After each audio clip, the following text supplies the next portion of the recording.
What's going on, YouTube? Evil Corkum here. Just wanted to get an update. I haven't made a video in a while, so I wanted to make an updated video.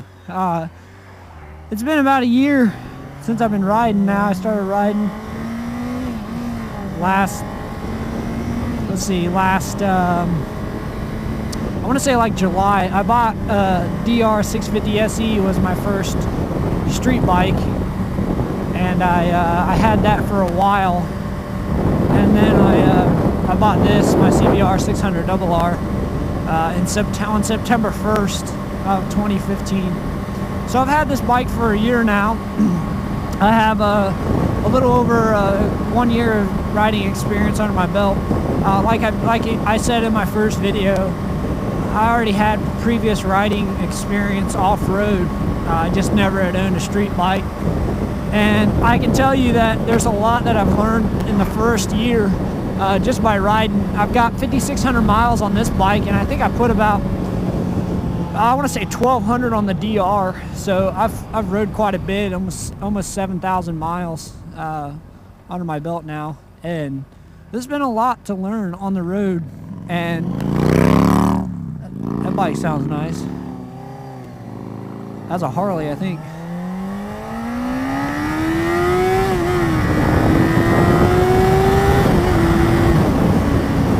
And I just want to talk a little bit about my experiences so far after a year. I've had good and bad experiences. I do all my own maintenance, so I've learned a lot about the bike already and how things work and what to do, what not to do, and how to change oil. Obviously that was easy. I already knew how to do that anyway. That's a pretty easy job. Remembering, I will say one thing that I learned about riding a street bike compared to a dirt bike, there's a lot more nuts and bolts that you have to tighten down when you're riding a street bike. It's not, I know, like, it's not a Harley, you know, where you're constantly, I've always heard that Harley Davidsons, because they vibrate so much that you're constantly tightening bolts. But there's been a couple times, you know, I just do like a routine check on some of the fairing bolts and whatnot. Like, there's a lot of different bolts and stuff, fasteners that you have to check, because if you don't, they come loose, and then if you lose them while you're going down the road, they can always bounce up and hit something, and that'd be bad. Or you just lose them and you get a loose fairing, which I've seen happen before on people who have put custom fairings on their bikes and stuff. But I've found a couple times I've had some loose bolts and stuff, so I've had to tighten those down. Done all my oil changes. I always clean and I always degrease and re-lubricate my chain every 500 miles. I'm pretty liberal with that because I know how important a chain is. You know, I rode, like I said, off-road experience has allowed me to, you know, transition smoothly into minor maintenance when it comes to the street bikes, because I already knew how important the drivetrain was, and you got to keep it lubricated or else you'll have issues. So the chain does stretch a lot. I've been doing a lot of wheelies, so, you know, that's a lot of stress on the chain itself, and riding fast, that doesn't help. I had to get a rear tire already. I got it a couple months ago. I had to finally get a rear tire because mine was starting to get real slick, and it had good side pattern, but the middle portion of the tire was starting to wear down, so I just replaced it. I didn't want to get into an accident or something and be the cause of a bad or used tire. I haven't replaced the front one yet, just because when I took it to Honda dealership, they told me that the front one's fine, ride it, use it. It's not that big of a deal to have two different types of tires, which I thought, you know, my experience off-road was a lot of times you wanted to have the same pattern, but I guess on the street it's not as crucial, I guess. I think he said something about if you're going to ride on the track, you want to make sure you have fresh tires all the time, which is obvious.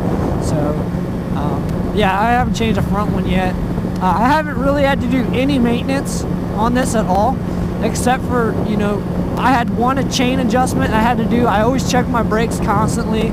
I check my tire pressure constantly, but that's it. I mean, just a new rear tire is all I've really had to do on my bike. I haven't had to do anything else, so it's pretty much been maintenance free so far with 5,600 miles. So I'm pretty pleased. The Honda reliability, the thing always starts right up, no problem. I'll probably get a new battery next year. I heard that, you know, rumor has it that, you know, the batteries that they put in these aren't the greatest. They're because they're little, first of all. So after about a year, it's good to get it checked and replaced if you can. And I'll probably do that just after winter when I first get that first ride in the spring. I'll probably get a new battery for it. Better safe than sorry, I always say. I'd rather have my bike started up all the time. They're not that expensive anyway, so it's one of those preventive maintenance kind of things. You change it, you know that you're going to have a fresh battery. It'll always start right up, so I'm going to be doing that. But talk a little bit about the road experience. I found out that, like, when you're riding on the road, which I already knew this from going through the safety course, that you have to constantly pay attention to what everybody else is doing. It's kind of frustrating too, because, you know, you'll be on a road and, you know, you'll be traveling at 55 and then somebody just pulls out in front of you and you have to adjust. You have to adjust to that, like, right away. You know, you don't have a whole lot of time to mess around adjusting. You know, the bikes don't slow down as fast. Obviously, you know, you only have 2 tires and, you know, a little bit of traction compared to a car that has 4 tires and doesn't have to rely on, you know, balance, whereas a bike, you have to rely on your balance to keep the bike up. So I've learned that when I come up on intersections or long corners, if there's driveways and stuff, I'm usually pretty careful, and I always kind of look ahead to make sure that somebody's not gonna pull out in front of me. I'm gonna have to emergency brake, because that can always be dangerous in a corner. You know, you gotta straighten the bike out before you brake. So I've dealt with a lot of that, and I've noticed that in the city, just people just don't pay attention. Like, they just don't. Like, it's bad, because you'll be riding in, like, a road like this where there's 2 lanes, which around here in Ohio, this is the western side of Ohio, there's a lot of 2-lane roads, and a lot of them's 35 in town and 25 obviously residential, but people don't pay attention. They change lanes and don't pay attention whatsoever. They don't look behind them before they signal. They don't use their turn signal. It's bad, you know. So I found that, you know, being on a bike constantly, you have to always pay attention to what everybody else is doing. And again, it is frustrating, because you just never know what's going to happen. You know, defensive driving is the only way to keep your life. I found out also that there's a lot more cops out when you're on a bike. It just seems like there's a lot more police officers out when you're on your bike, especially if you're doing stupid stuff. You'll see a lot more police officers. I found out that there's different types of riders that are out there, and each rider is a little different from the next rider. I've rode in a few groups. I rode in a couple sport bike groups, and that was a lot of fun. You know, everybody likes to ride fast every once in a while, do some acceleration bursts. It was a lot of fun riding with those guys. And then I rode with some cruiser guys, and man, it's a whole different experience, because, you know, they're all about going slow and taking their time and just enjoying the ride. You know, which I do too. I mean, I'm not constantly speeding. You know, I do like a little bit of adrenaline rush here and there. Acceleration bursts are a lot of fun, especially when you're on a super sport and you're able to do that. But those guys, man, they just enjoy the ride, and sometimes you're just kind of like bored. Honestly, you're just kind of bored out of your mind. You know, I'll be doing some wheelies or some stuff, just kind of playing around, and they can't really do that. You know, they can. Not that cruisers can't do wheelies, but you know, most cruiser bikes are heavier, and you know, they don't really play around a lot. And it's funny, because, like, I have a friend that had a 750 Shadow, and he was a lot of fun to ride with, because, you know, he was always getting into it. You know, he'd see me go fast, and then he'd go fast, so it was a lot of fun. But I can definitely say that I'm definitely a sport bike rider at heart, because I'm just an adrenaline junkie. I really am, and I kind of thought about it before I bought this bike, you know, what kind of bike I wanted to do, what kind of bike I wanted to get, according to what type of riding I was going to do. And at first I really thought, you know, maybe just a sport bike, like a Honda 650F or something like that, would be much better for me. But then I'm so glad that I bought a Super Sport because they're so much fun, and it's so hard to keep that front wheel down. I mean, wheelies, once you start doing them, they're just addicting. They're just so addicting, and they're so much fun. Dangerous as hell, but they're extremely fun. So I learned a lot about the different types of riders and the different types of bikes that are out there, the different tastes that people have. I've went to a few poker runs, and I've jumped around to a few bike shows and stuff. And man, I tell you what, the bike scene is a lot like the car scene. I'm a huge car fanatic more than I am a bike fanatic. And I tell you what, they're really similar. Like, there's people out there that know everything about bikes. Like, I'm talking everything about bikes. And then there's people that just enjoy riding. And that's kind of like how, you know, when I go to a car show with my Celine, that's how it is there as well. You'll find people that are just absolute fanatics about cars. But then there's people that just like nice cars, and they just show up and they're just there to, you know, look at the nice cars. So it's kind of cool because I can relate to some of those scenes that I've been to.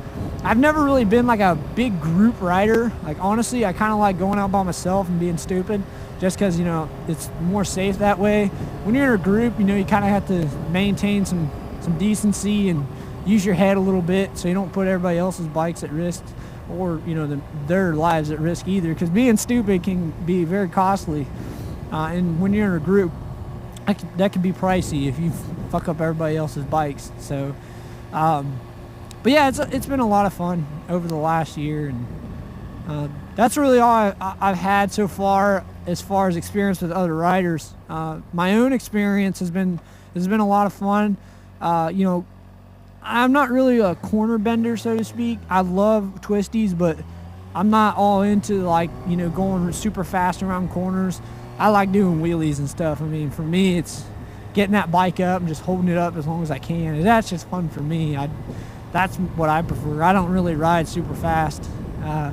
It's not really my style, but I mean, that's kind of crazy saying since I have a Super Sport bike. But I don't know. I just like pulling the front wheel up and have a little fun, do some acceleration bursts. But man, some of those guys I rode with, man, they be doing like 150 down the interstate, just hauling tits, you know, weaving in and out of traffic and, you know, being dangerous. And it looks like a lot of fun. I got you know, a little one at home to think about and stuff like that, so I don't want to be too stupid on a bike. I don't want to risk leaving my son without his father. So, but it's been a lot of fun, you know. Like I said, riding with those guys, the sport bike riders are a hell of a lot fun. You know, there's always something to talk about, what's coming out. Like the Kawasaki H2R came out, I think, in the spring or the summer, and that was a big talk that we had, and, you know, how cool that bike was. And Honda recently, I think not last week, but the week before, released the new 2017 Honda CBR 1000 RR SP and the SP2, which I'm actually thinking about getting in March, bumping up to 1000 cc, because that thing just looks awesome. So that would be really cool to get if I can get it. I'll probably sell this and then get the SP. They are about 20,000, so I definitely have to sell this. There's no reason to keep this if I go up to 1,000. So it'll be a lot of fun if I get it. But that's all I really had today, guys. I'll catch you in another video.